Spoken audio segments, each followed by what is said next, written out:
Okay, this is Daytona USA Championship Circuit Edition.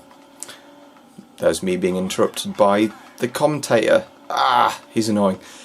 Yeah, this is the second game that I'm looking at in this series. So I've looked at the original Saturn arcade conversion, and I'm playing this one right after recording that original one, just so I can get a fresh comparison. And it's visually, it's better. It's a lot better than the first version. It seems to play in a higher resolution. It's a lot smoother, and the draw distance is better. Not massively, but it all seems a lot slicker. But it feels really different. The car's different. Everything seems a lot more colourful. But I think the main difference is the cars are bizarre. The handling just seems really, I don't know, they don't seem to power slide as much. They tend to just understeer really badly, and they're really twitchy. It's kind of hard to describe it. This game is running on what I believe to be the Sega Rally engine, but it's not rallying handling at all. It's, if anything, it's more like Ridge Racer. It's kind of odd. You slide and then your car kind of locks back on the track with grip. Really weird. Yeah, it seems quite slow. But this version of the game is the one that I've played the most, which is probably why I'm in position 4 rather than position 13 like on the other game. But I don't know, I played this a lot when it first came out, because I think I paid 50 quid at the time. It was this and Virtual On, and a friend of mine got Virtual On and I got this, and they were doing a deal. If you got 2 Sega games full price, you got Christmas Nights, and my friend didn't really like Christmas Nights or Nights, so I ended up with the game, which was quite a good deal. But 50 quid was a lot of money to spend in those days on this game, and so I got my money out of it by playing it lots, but I've not really come back to this very much. It's, I don't know, it just feels really slow. There's no sensation of speed, whereas in the, at least in the original version, which was in the last video, you've got this sense of urgency like the arcade game, whereas this is just, I don't know, it's a lot worse than I remember it.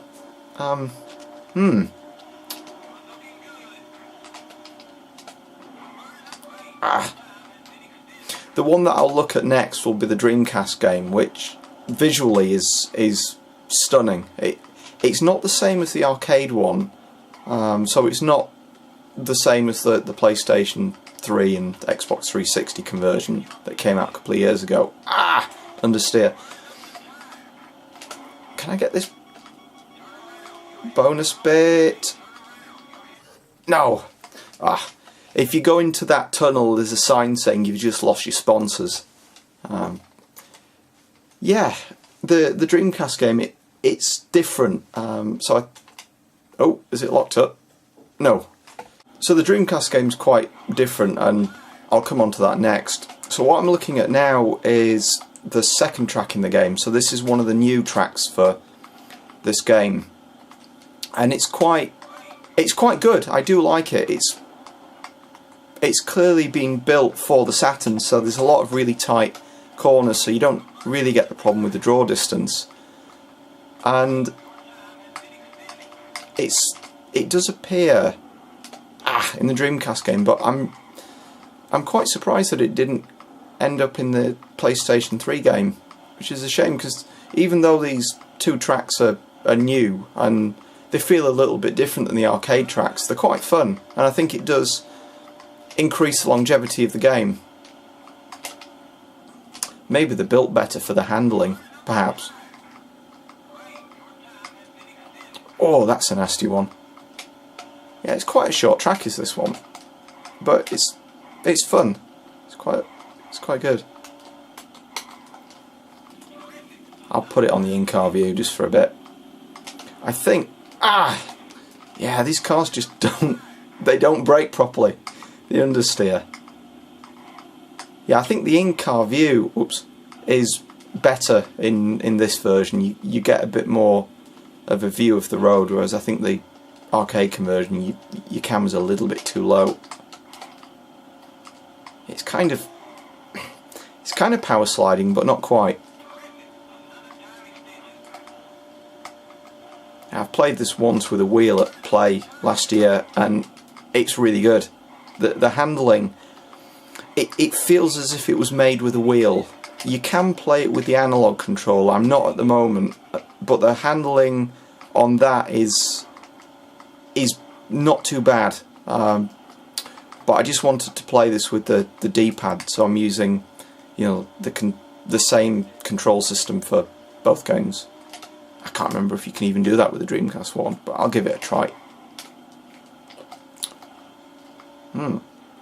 9th. I'm not. What? Dodgy physics. Cars aren't supposed to warp. Yeah, I'm not doing quite as well. But I do like the colour scheme on this. It does seem like Sega knew by that point that they'd got what they call Sega skies and very bright colours. It's almost like a Nintendo game, and I think Sega were really trying to play on that at the time that this was their brand.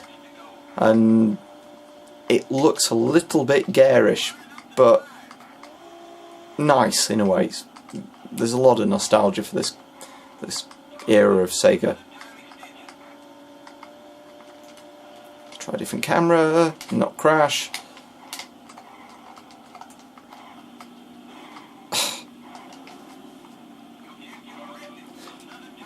Yeah, I probably didn't mention that not only do you get a whole bunch of new tracks, well, 2, you get, I think, about 8 or 9 different cars on this. So they've got different acceleration, top speed and handling, which is quite a nice feature. Oh, I managed to do that one. Go around, you bugger. Yeah, it's doing that weird slidey thing again. It kind of strays from left and right, which is not right for a car. No, I think that's it. Right, that's me done. So this has been Daytona USA Championship Circuit Edition. I think if you're on the fence about which one to buy for the Saturn, I would get both. They feel like different games. I think if for example they didn't have the original tracks, you could probably just call it a sequel. But with the original tracks, I think I prefer them on the original port, despite the slightly dodgy frame rate. So I'll leave it there.